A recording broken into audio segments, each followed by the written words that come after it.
Thank you so much for joining us today. My name is Scott O'Brien. I oversee McLean Hospital's Education Outreach Initiative, and our guest today is Dr. Fairlee Fabrett, who is here to talk to us about the child and adolescent wellness, particularly around Latinx teens. Dr. Fabrett is a psychologist at McLean Hospital, and she is the director of staff training and staff development in our child and adolescent program. Dr. Fabrett, over to you. Hi, Scott. Thank you for the intro. It's nice to see you. Hi, everyone. So yes, as soon as you start having any questions, let me know. I'm happy to answer them as I go along. And I was thinking that we could start just by talking about adolescents in general, kind of like to get ourselves situated, and then we're going to go into Latinx youth. So as some of you might remember, and maybe some of you are going through it, adolescence is a really tough developmental stage. You know, the transition from childhood to adolescence is characterized by changes in behavior, in emotion, in personality.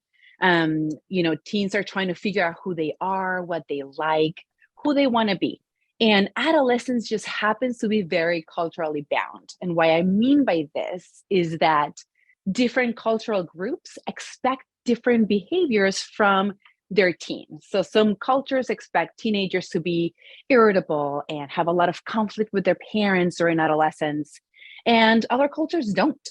And you know, you don't have to have conflicts with your parents to have a healthy or like normative adolescence.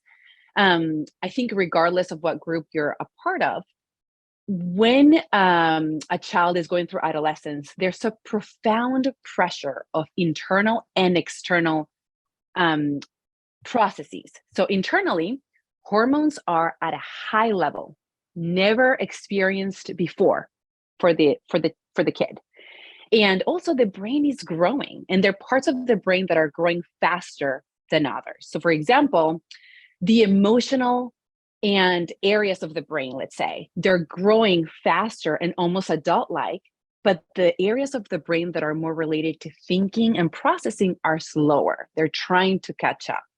And that's why a lot of the times we see that adolescents lack self-control. A lot of the times they just tend to make impulsive decisions, especially when they have pressure from the environment. So, you know, this is a phase where there's a lot of vulnerability to influences from the outside. They're influenced by their friends, what their friends think of them, how they're perceived by friends. They're also influenced by what their friends like. They're also trying to figure out their relationship with their parents because it starts changing. Adolescents also are trying to figure out, you know, what they like, who they are, who they want to be. And this is when we start to see some of our adolescents start to struggle with issues that maybe were not an issue before. So for instance, maybe you had a kid that was a little bit anxious. There was a little bit of perfectionism when doing homework, or like a little bit of anxiety going to school. Adolescence comes, hormones peak, and then you have a child or an adolescent, I guess, that is really struggling with anxiety about going to school, about going into social situations. And it's just no surprise that we start to see an increased demand of mental health services during the adolescent period. Now, this is, you know, for all of our groups. And, you know, I'm sure you've heard, and you know, I'm sure you've read the news and you've heard in like podcasts. Yes, we have an adolescent mental health crisis in child, but this was happening before COVID hit. We already had really high rates of depression, anxiety, suicidal ideation, suicide attempts.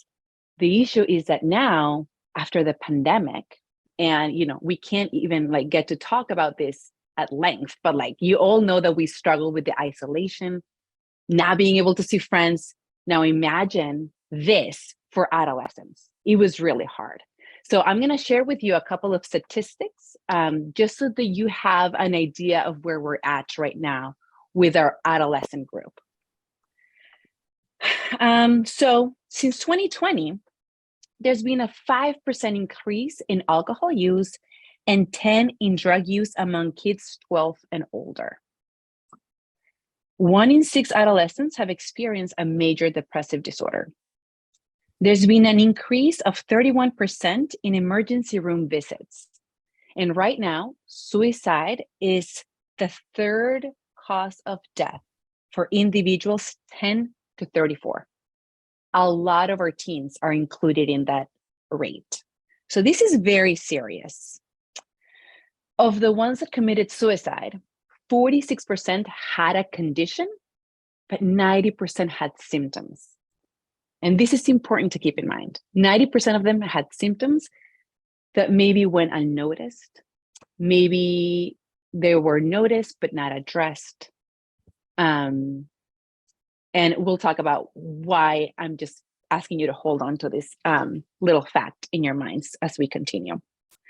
So, Scott, that was the state of all of our adolescents in general. Now, COVID, I think it just highlighted many different aspects in our lives, right? Like we learned a lot about businesses, about schools, about our relationships, and also about our minority groups. So COVID disproportionately impacted the health and the economic stability of our Latinx families. So now we're going to start to get into our topic of the day. 50% of our families had job loss income. That's a substantial amount. That led to a 60% of our Latinx teens having to provide childcare. That's a lot to ask of a teenager. But yet our families needed to rely on them to do this childcare because, some of these families lost their job. They had to go look for another one. So the kids had to take care of the younger kids. And this led to a very significant increase in anxiety rates, in depression rates, and also school dropout. Right now, 22% of our Latinx youth are experiencing depressive symptoms. And here's what's interesting here. 8% seek treatment. Only 8%. And right now, 1 in 3 students say that they feel depressed and hopeless. 17.2% of students report bullying, but this is another statistics that is really striking to me is that 15.1% of our students who identify as female, 15.1% have attempted suicide in a year. So in 2018 was very similar to 2019, and the rate continues to increase. Compared to our white community, they have a 9.8%, and our Black community of individuals who identify as female is also pretty high at a 10.2%. I want to make sure that you all just think about the implications of this. This means that we probably know one of them who has attempted suicide. 15.1% rate is pretty high. So just COVID was hard for all of us, but I think the numbers are starting to show that our underrepresented groups have suffered substantially more. I'm going to stop there, Scott. I don't know if there's questions already. Yeah, there are. Thank you so much for Okay. that. So you got into, the statistics are alarming, and it obviously stresses the need that we all need to be watching out for the young people in our lives, especially people that are in positions where, especially educators, things like that, where they've got a lot of young people in their care. What are some of the things that parents and educators should be watching out for in terms of signs and symptoms that a young person may be struggling to the point that they need additional help? Okay, so I think it's slightly different if we're thinking about parents and educators. If you wouldn't mind talking about both of them, that would be fantastic. Thank you. Okay, so parents, I think nobody knows your kid better than you. So if you start to sense a shift in their behavior, maybe they're more withdrawn, maybe they're isolating in their room, maybe they're more irritable, maybe they're complaining of stomach pains, maybe they're talking about being very nervous, very shy. in my opinion, that's when you start to need to get curious and start to ask questions, because obviously your kid, and especially in our Latino community, they're not going to come out and say, I'm feeling anxious. They're probably going to say something more like, I'm afraid of going to school today. My stomach really hurts. So parents need to pay attention to those signs. Also, any change on eating habits, sleeping habits, anything that's out of the ordinary. At school, I think, because of how sometimes issues or difficulties are expressed, a lot of educators end up putting our kids, teens, in the problem category. This is a problem child because they're being very disrespectful in school. They're calling me names. They're not following rules, and they're just like more disruptive. I think this is when educators need to pay attention and have a conversation with the kid. Now, this is where then having the context of working with a Latinx teen is important, because as educator, when you go in and talk and want to talk about the teen, about how they're struggling, they're not going to come out and say things directly. One, because of shame.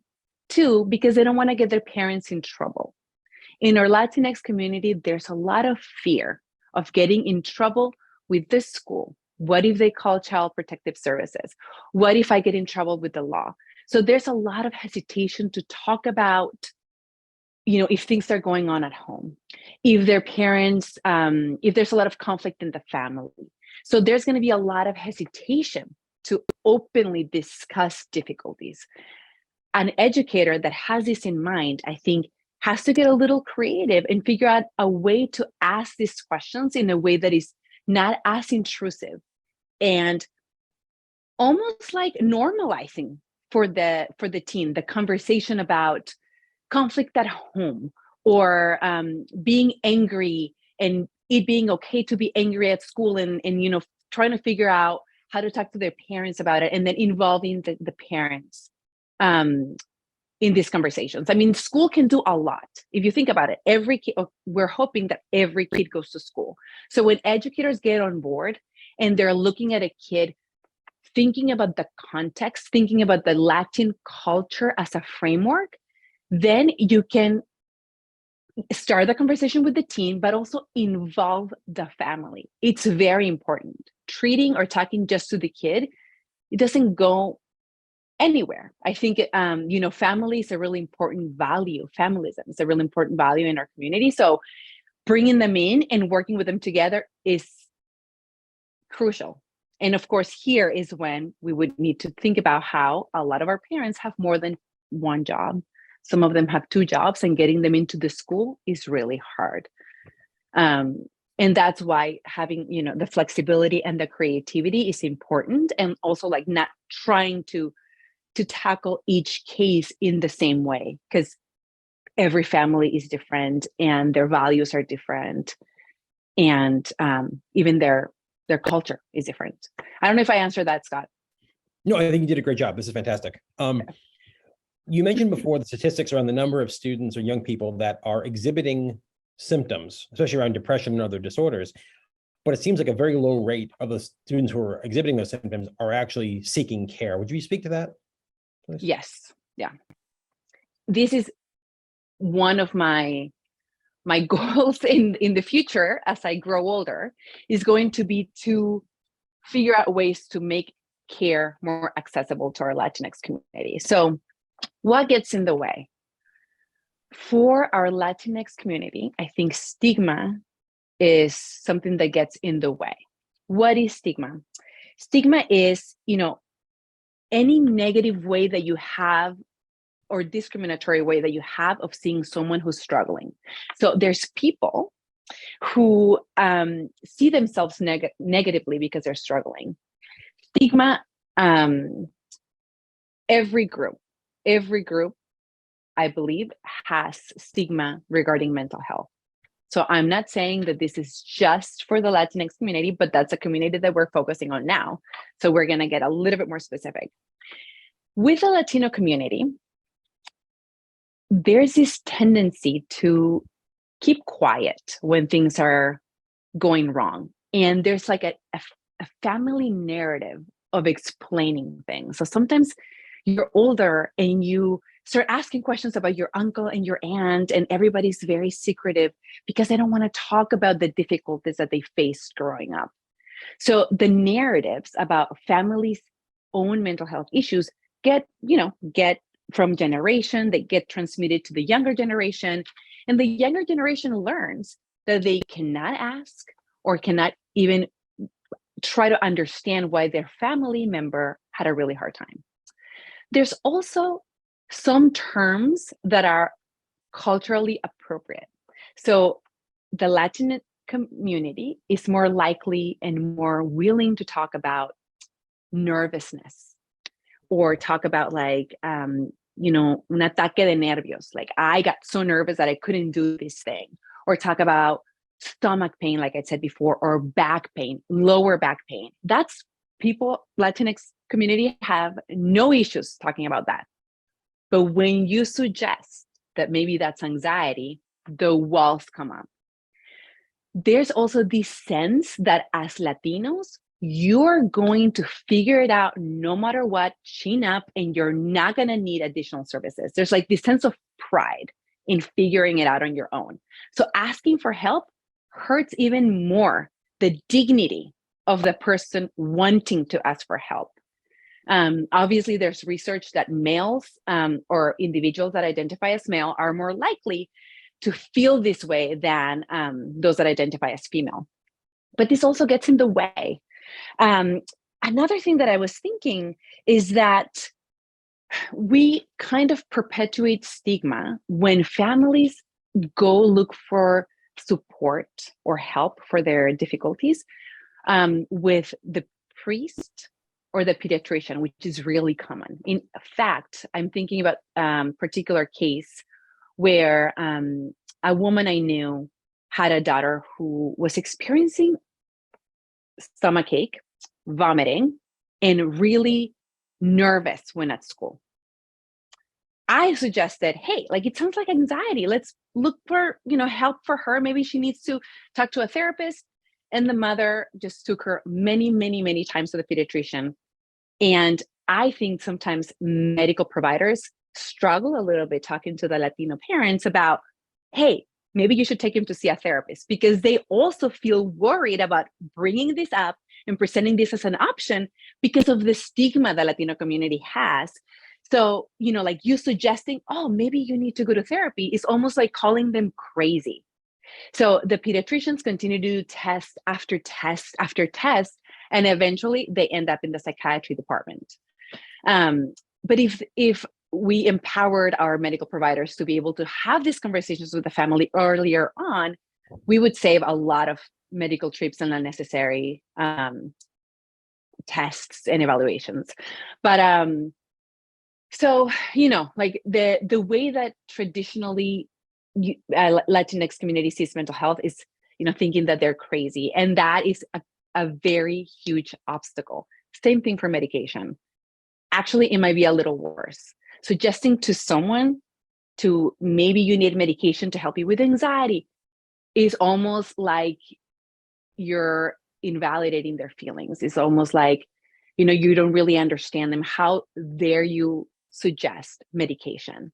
So it's really embedded in the culture. Like the stigma is there and is heavy, and unfortunately is preventing people from accessing care. Now, that is just like the way they're thinking about this. We can add to that all the other factors that get in the way for our Latino families to take their kids and access care. One of them is parents really don't understand the mental health system. I mean, even I, in the position that I am, when I'm trying to help some of the parents that call me find providers, it's really confusing. Navigating insurance companies and who's approved, who's in network, who's out of network, is almost like a different language. Our Latino parents, some of them don't have the time, don't have the the internet skills to go into the website and figure all of this out. Some of them don't have insurance that provides a lot of, access to different providers who speak Spanish, for example, or that give mental health services at all. Cost is really high, so a lot of our Latinx parents don't want to be paying out of pocket, which makes sense. There's also, it's just a reluctancy to show that you're struggling in general as a family, because you don't want to draw attention. You don't want to get other people, other authority people, like looking at you and trying to figure out, like, why are they having a hard time? You also have to take into consideration that a lot of our providers are not culturally competent or culturally sensitive. So it's hard. It's hard to go and open up your, especially with teenagers, a lot of the teenage work is with the families as well. If you don't have a provider that speaks Spanish or can understand your culture, it's going to be really hard for the teenager to even ask about this, or like talk about how they're having a hard time, or bring their parents into session. It's just going to be really hard. So I think all of that impacts why these adolescents are not asking for help. That's why the percentage is so low. But I think the stigma is the first step. Because, if you're at a point where you're thinking, all right, I need help, I need to see a therapist, I need to figure this out, I think the likelihood is higher that you're going to end up doing what you need to do to look for these services. You mentioned people going to faith leaders. Do you think that faith or religion has played a role in these, especially in these communities, around people not seeking treatment and relying solely on their faith in terms of their children's health? I hate to say this, but I think so. I hate to say this because I think priests mean really well. And I really love that Latinx families are connected to faith, and they do, like, some parents really go talk to the priest, and they seek advice and they follow through. But I don't think the priest's messages, or not all of them, they're not encouraging the parent to go and look for external help. I think, if we were able to work with I think there's a great way to incorporate therapy and faith and other aspects of the Latinx community, but like talking to priests and saying, like, hey, like, you can support all of your the community and be there for these parents who come in and talk to you and give your own advice. And in that advice, please also help us break down the stigma that there is about mental health services, and encourage the person that is coming to ask you for support to go and seek some services as well. It doesn't have to be one or the other. It's not the church or therapy. It can coexist. And I think that that's a lot of the work that I wish we could do in our Latinx community. There's a little bit of reluctance in wanting to have both, in wanting to have science and faith coexist. But I think there's a way to do it. And if we got like our priests, along with our pediatricians and other doctors involved, and we said, like, hey, like, we need help breaking down the stigma in our Latinx community, I think we could do much better. But yes, I think it has impacted how much help is asked for and how much mental health treatment is sought by these families. Thank you. So some of the folks who have reached out today with questions are either providers or they're folks that are working with people, I imagine educators. Questions around, how do you advise starting a conversation with parents about a child's mental health when you're afraid they may not have the same view about mental health as you do? That is a great question.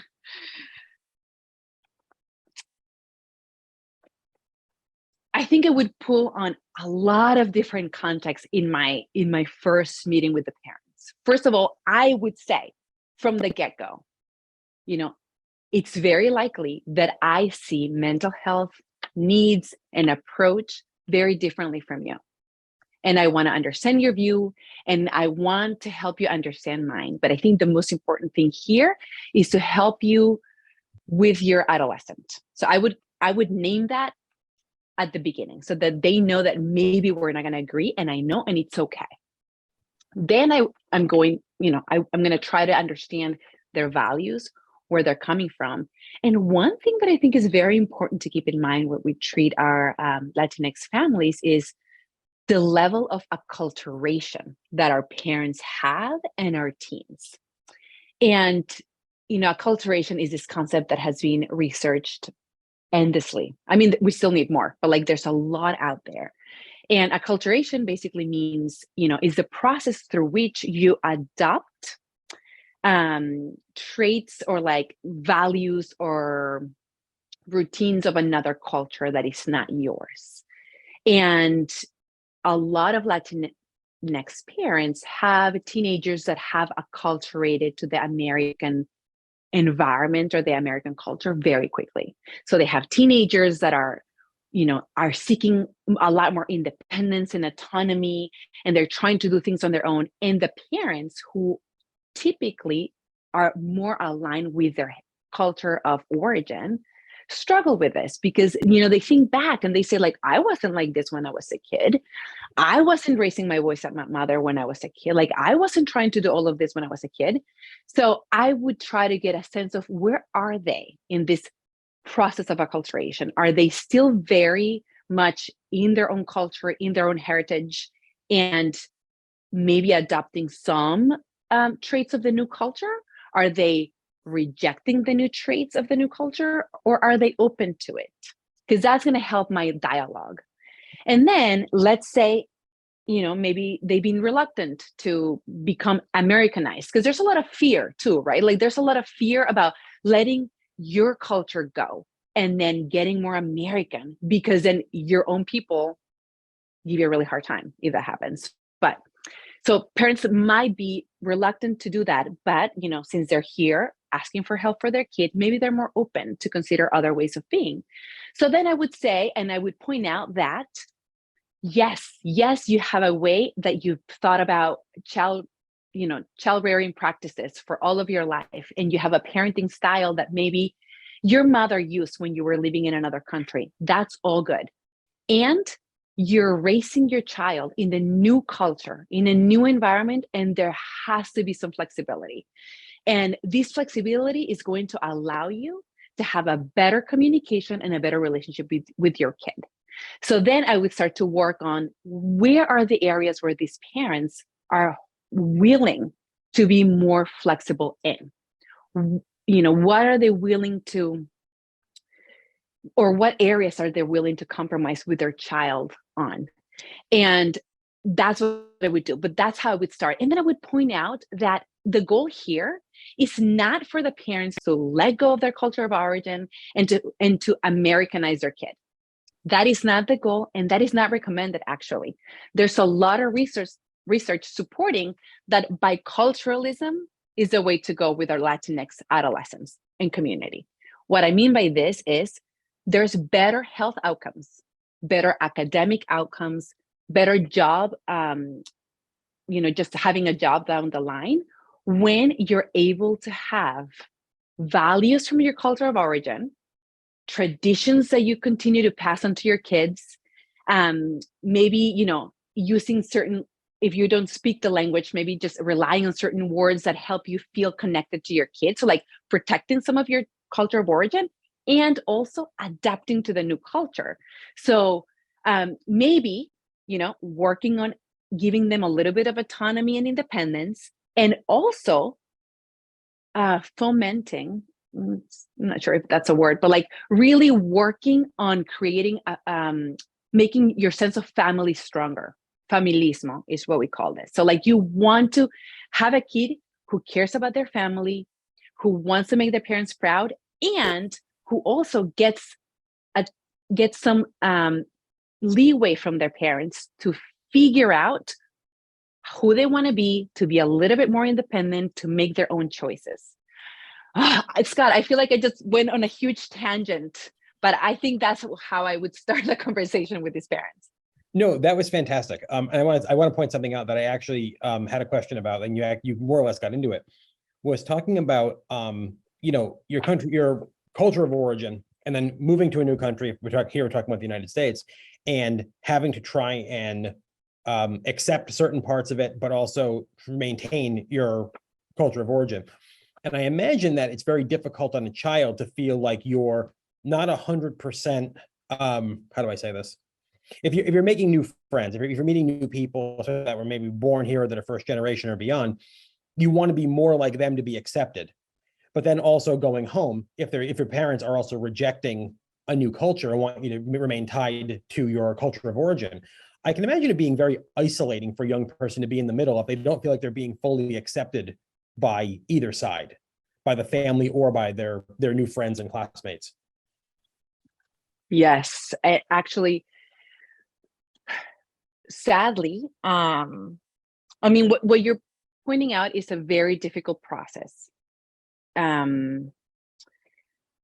Because this is what we call acculturative stress, right? So like you have a kid that is trying to make friends. You have a kid that is trying to adjust to a new culture. And I think this even fits in when the child was born here, but has foreign-born parents. So, they're trying to adjust, they're maybe speaking English more, they're trying to fit in with their friends.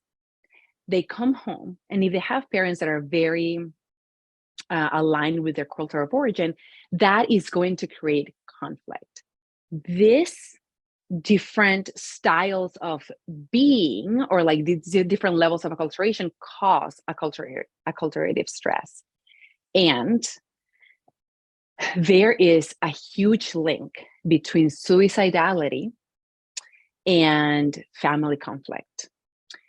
So the more conflict there's in the family, and a lot of the conflict in our Latinx community is because of this acculturative stress.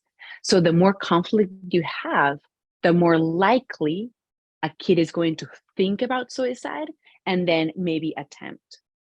The same goes for family cohesion. How can you feel close to your parents? How can you have family cohesion if you are in constant conflict with them, right? Because they don't get you, because they don't understand that you want to do things with your friends, because they're just really hard to get on the same page. So that's going to lower cohesion, and this is going to increase the conflict as well, but then low cohesion. And this is related to high suicidality in our Latinx teens. So like this is really stressful. And honestly, I don't think there's an easy way of avoiding this. I don't think you can avoid this. This is going to be a process that our families are going to go through. I think what's important is to encourage these parents to ask for help. It could even be in the form of a teacher. If a parent approaches a teacher and they're like, I don't know what to do, they can get a different perspective. The teacher can hopefully then ask them to go and get additional outside help. But just acknowledging that this is a process that a lot of our families go through makes you feel more normal, right? Like you're normalizing the experience, and they're saying like, hey, like you can get help with this. And if you reduce the level of conflict, you're going to improve your communication with your teen. You're going to be able to figure out how to compromise, where to give in, where to stay strict. And it's going to be better all around. But we do need other providers. We need allies, basically. We need allies in the school, in community centers, in PCP offices. Like we need allies who are going to encourage our families to ask for help. But the process is hard, and there's just no way to avoid it. I mean, Scott, I was reading statistics on Massachusetts. Here in Massachusetts, in 2021. And of course, you have to keep in mind, it is not okay to lump all of our subgroups together into the concept of Latinx, right? Like we're all different. Mexicans are different from Puerto Ricans, from Dominicans, and there's only enough resources to do research. So, researchers have focused on lumping all of these subgroups together to be able to at least learn something about the processes of the Latinx culture. But that being said, In Massachusetts, there are right now, 90% of our kids are born in the US. And this, keep in mind, this is also whoever decided to report. There's a lot of underreporting because of fear. So take all of this with a grain of salt. But 90% of our kids are born in the US. And that doesn't mean that immigration practices or the news that they hear on the radio don't impact them, because 48% of those kids have at least one parent that is foreign born, which means that this is a constant stress. Maybe one of these parents is undocumented. Maybe one of those parents is, still here documented, but very aligned to their culture of origin and very stressed about these immigration practices that we're seeing. So anyway, so like of all of our kids here, even though they're foreign born and maybe a lot of them are speaking English on the regular, they also tend to be living in very poor neighborhoods, especially in Massachusetts, where there's just not a lot of resources. There's just less access to mental health care, and even the schools, right? Like the schools are struggling because they also tend to be in poor neighborhoods. But so it just is difficult, and the stressors impacting our community just go above and beyond the stress of acculturation, the stigma, discrimination, prejudice, poverty. Is just like a bunch of different factors impacting our families at the same time. You brought up two really great things that I was hoping that you would touch on. And I know I'm going to pick the second one and we'll come back to the first one. So one of the things you brought up a really good point, and it's something I think you and I have actually talked about before. It's about when you start talking about race, lumping groups together, even though their cultural experiences are very different. And I think that's potentially dangerous when we're having conversations like this, because I'm so happy you brought this up, saying that, oh, people from Mexico and people from Argentina are the same culturally when they could be very different. Would you speak briefly to that in terms of, even when providers are culturally competent, it might not be with an entire race of people, it could be with a subset of that. Would you speak to that for just a moment? Yeah. Yeah, I remember our conversation. And it's something that there's just like not a good way to go about this. First of all, a lot of Latinos are asked to choose a race, and there's just like not enough options there. So already you're categorizing in a way that doesn't really fit. I remember when I moved to the United States, actually it was after that. It was when I started grad school. I was talking to one of my classmates, and we were filling out these forms, and it said, what's your ethnic background? And I think I had the option of Hispanic. So I chose that. And then he said, what's your race? White, Black, and I forget what the other one was. Like there was 3 options. Of course, this was like 20 years ago. So I hope things are different now. But I was like, okay, I'm going to choose Black because I'm not white. And my friend was like, oh my gosh, you're white. You're not Black. And I could not understand why I was put in a position of choosing between, like in races that just didn't fit me. The same goes for when you have to choose ethnicity, right? Like you're almost pushed to choose Hispanic, and sometimes you have Latino. Sometimes you have subgroups, which is awesome. And I think the research community is moving towards there. And I've seen some questionnaires that have like Mexican American, Argentinian, Salvadorian, and all of that. But it's just not that common anymore, or not that common yet. So I think, I can see why they lump it together when they need to do like a big study. But when you're treating a kid in private practice or at school, you have to stay curious. You cannot assume that one subgroup is the same as another. We all behave differently. There's different values. There's different things that you believe in. Some people are more religious than others, even within the same culture, right? So like there's people who believe in God in a way that is all encompassing. And some others have like a different view.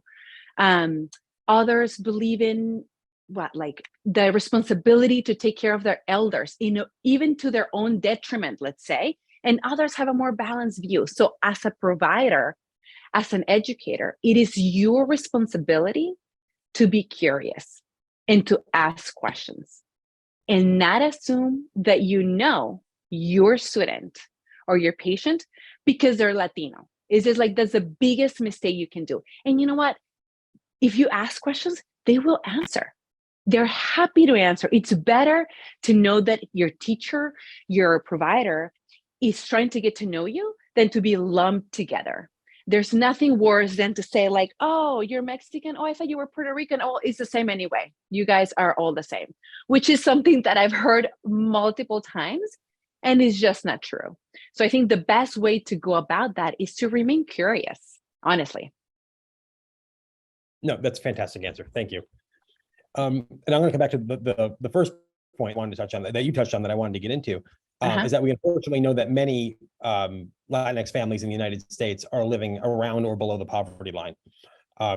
Would you talk briefly about the mental health impact on young people who may be struggling to have their basic needs met? Well, this is very complicated. And I think, there's parts of it that we've touched on, but let's put it all in context. So just in Massachusetts, 1/3 of our Latinx families are living below poverty line, and that's striking. So you already have parents who are exhausted, having more than 1 or 2 jobs. They probably don't have the time to think about other things, to take their kids to therapy. So that already is an obstacle. Then you have these kids often are, like I said before, in neighborhoods that don't have access to care. Like they just don't have the way of providing these kids with the additional support they need. So for instance, a lot of our Latinx kids are in schools that tend to have less qualified teachers, less strict curricula, less funding, less resources. So there's less to give these kids. If the teachers are themselves overwhelmed, then they're going to have less capacity to be mentors to these Latinx kids that are there. A lot of these kids also maybe are in charge of taking care of their own siblings after school. So how are they going to access care? And now that telehealth is everywhere, a lot of our Latinx families don't have computers. They don't have internet. I mean, with the pandemic, some of the schools, I actually live in a district that is very heavy in their Latino population. The schools had to go out to the different houses and provide the parents with a computer and with a hotspot to be able to connect to the internet, because you cannot assume that our parents have that opportunity. So there's even less opportunity for access to mental health care. And, with poverty also comes the fact that a lot of these parents are not or don't have the education that would allow them to access the information or to understand mental health care. A lot of our families, unfortunately, are just a single mom kind of household, and they rely on other family members to help with their kids, but these mothers are also spent and they are unable to provide the care. So in a lot of these cases, what you see is a kid who is either being labeled at school as a problem child because they're really having a hard time in school because they're not being taken care of at home, or a kid that is just really withdrawn and they're quiet and they're giving up and they're not asking for care or for help. And unfortunately, this is why we see a lot of just increased rate of high school or school dropout in our Latino community. I think it's all related, and this is how it impacts their not having their needs met. We know that young people in general are incredibly resilient, but something like moving to a different country as a child, I imagine can be incredibly stressful. What kind of mental health impact does moving to a new country have on a young person? This is going to be related again on how the parents are dealing with the move, as well as how the child is dealing with the move. So If this is a new child coming to the US, age depends. I mean, this is a huge question, Scott. Very difficult to answer. Because if you have a young child, the difficulties are going to be different than if you have a teenager. But regardless, moving to a country that speaks a language that is not yours is going to create absurd stress and impact on your own stability and eventually in your mental health. I mean, maybe at the beginning, you're going to be struggling. Kids are resilient. So like they're more likely to grasp on the English language and start talking and start doing better in school because they're learning it quickly. But you're not going to get the same from the parents who are probably working really hard because they just immigrated here and they don't even have the opportunity to check in with the kid about how school is going. They're not involved in school, so they don't know how their kid is doing during school either. They don't have communication with teachers. So you have all of that. And then here's when you would get to see the conflict that is most related to acculturation. The kid is going to be around other children, and depending on the district, maybe this child is surrounded by kids that are part of the majority culture. The rate of acculturation for their kid is going to look very different than if the kid goes to a district where there's more kids like them. Maybe, other recent immigrants or kids that identify, or, maybe they're part of an underrepresented group. But when the acculturation process starts to look different between the kid and the parents, you start to see issues, and then you start to see mental health difficulties. What I think we need to be careful here is that, if the parents are aware of how stressful this is for the kid, I think they're going to be able to keep an eye out just more closely on their kids. So, checking in more, making sure if they're quiet, how come they're quiet? How's it going in school? Are they getting bad, comments from other kids? Are they connecting with the teacher? Because without this, how are the parents going to know that their kid is having a hard time? The parent is going to be more likely to justify the kid being quiet by saying like, oh, we just moved to a new culture. Like that's why they're quiet. And this is a little dangerous because this is how anxiety starts to present itself, for example. So I think the impact of moving is huge. And they wouldn't necessarily start to deal with, with a real or like formal diagnosis, but going years with a little difficulty unnoticed could lead to more mental health difficulties in the future.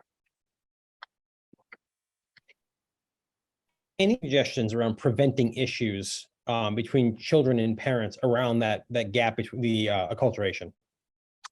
Information. And now how, right? Like how, if we're getting parents from another country, they just moved here. And this is why I was saying before, like schools can help us out so much. If you bring this information to the parents and explain the process, open up conversations. So let's say school had workshops about, you recently moved to the United States, you have a kid that you're struggling to connect with, what can you do? And in those workshops that hopefully are free for the parents going to the school, if you start to explain what acculturation is, why the conflict starts, I think just having that is going to help a lot. You cannot push a parent, especially when you're an older parent, to let go of your own ways. That is not the goal. The goal would be to create a bridge of communication between the kid and the parent and to work with it. So it's not that you're going to prevent the stress. The stress will likely happen because they're going at different rates of acculturation. What you're trying to do is improve communication. So, having a parent understand this and then allowing them, giving them the tools to have a conversation with their kid and saying, I know that you're trying to have a cell phone at 11 years old. That's not where I grew up. Let's figure out a way to compromise. I want to understand what makes you want to have a cell phone? Is it to stay connected with your friends? Like what's going on? Being curious, and also the parent just knowing that this is okay, that this is part of the process, and to let them know like, hey, you kind of have to work too on your parenting style. Being flexible family systems and a harsh parenting, which some of your parents out there will agree with me, harsh parenting is a thing in the Latino culture. So that combined with inflexibility leads to poor outcomes in the mental health of our kids. So I think giving the parents information, allowing them to understand that this is going to happen, this is a process, and this is what you can do differently would go a long way. I would encourage schools to do this, to bring in the parents if you can, if they can, even if it's on a weekend. I mean, I know there's so many factors that get in the way of this, but if we don't start trying, we're never going to get anywhere. So workshops late at night or weekend where you bring the parents in and you say like, hey, how's it going? Where are the struggles? How are you feeling? Do you feel like your kid is letting go of your Latino values? How does this make you feel? And how can we help you have this conversation with your teen? I think we would be going in a better path than we are right now. I love it. I think it's a fantastic suggestion. I think, it's sometimes very difficult to get parents to engage, especially parents that are working more than one job, if parents are single parents, things like that. But no, I think it's a fantastic suggestion to ask the schools to become more engaged and to do everything they can. Not forgetting, you're here to support the students more than anything. And I know there's probably a lot of frustrations around trying to engage the parents and whatnot, but a lot of people have, a lot of stressors and a lot of things going on in their own lives that make engagement difficult. So I thank you for putting that out there. Yeah. One of the things I wanted to bring up kind of early on in the conversation, and I failed to do so, but I did want to touch on it before we go, close out for today, is that when we talk to people that have, different cultural backgrounds, certain groups will think that mental health does not impact their community, or that certain conditions like depression or anxiety don't exist in their community. And they may call it something else, or they're convinced that, our people are, my own are unaffected by certain things. Would you speak to this briefly about the fact that every community is impacted by mental health conditions? It's not particular one community or another, and that they identify it as something else? Yes. Scott, I feel like that speaks to this like pride, right? That the Latinx community carries, like this pride, like we can figure everything out. We're hard workers. We keep our chin up. I mean, just look at, I don't know if you've seen all the videos that have come out about Puerto Rico right now. Like they just had another hurricane that really impacted, and you see everyone rallying, everyone getting back up on their feet and working so hard and together. And that is admirable. And I would never want the Latinx community to lose that sense of pride and dignidad that they come and they just live their life with. I would just say, hey, you can have all of this and be struggling. And, that constant headache that you have might be stress or might be anxiety. And, like that, times when you all of a sudden start crying and you don't understand why, because you have a few beautiful family, beautiful home, great job, that might be depression. And like that back pain that you're having all the time, that can also be depression. So all of that can exist, it can coexist. And I think just bringing this information to our communities and talking about it openly is the way to go, because I think there's room to say, hey, we're Latinos and we don't give up, and we're so stubborn and we make things happen and we keep our chin up, and we also have anxiety because there's things that are really heavy that we need to deal with, and sometimes we need medication for that. And or maybe you're thinking something like, I don't know, like I'm in this job that is really hard and I'm neglecting my kids and I feel like I can never be enough, and but I'm trying so hard. And maybe you're also a little depressed, and you can get help by talking to someone about this. And maybe you're gonna continue to work really hard and be really stubborn and acknowledge that you're struggling. I wanted to say something, Scott, that I forgot earlier. The stigma is so strong that there's even Latinx families out there who have gotten therapy, who are probably individuals that are on medication, but they're quiet about it. They don't want to share. they keep it to themselves. And this is a disservice to the community, because this is why the stigma continues to be so strong. So like if you went to therapy as a Latinx person and you found it, helpful, talk about it with your peers, talk about it with other parents. Like if you're a parent who went to get some parent coaching sessions because you didn't know what to do with your teenager, talk about it with your friends. Like destigmatize this, please. Because we are all impacted by mental health issues. Same as we all have foot pain when we run, blisters when we're working really hard in the yard. We suffer from poison ivy when we touch it. We all have mental health difficulties because mental health is health and it's part of us. It's part of our composition. And it's just a matter of calling it openly like it is and being less afraid of the shame or how are other people going to see me, or I even feel like it's going to help you feel closer to your teens who are more acculturated if you have the ability to talk openly about feeling depressed, feeling anxious, or other kids and friends of your teens having these difficulties. Is really going to even better your communication with them.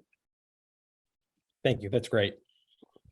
Any specific resources that you recommend for parents or for educators working with teens just around mental health in general? Things that would be really great if everyone, at least research, if not read.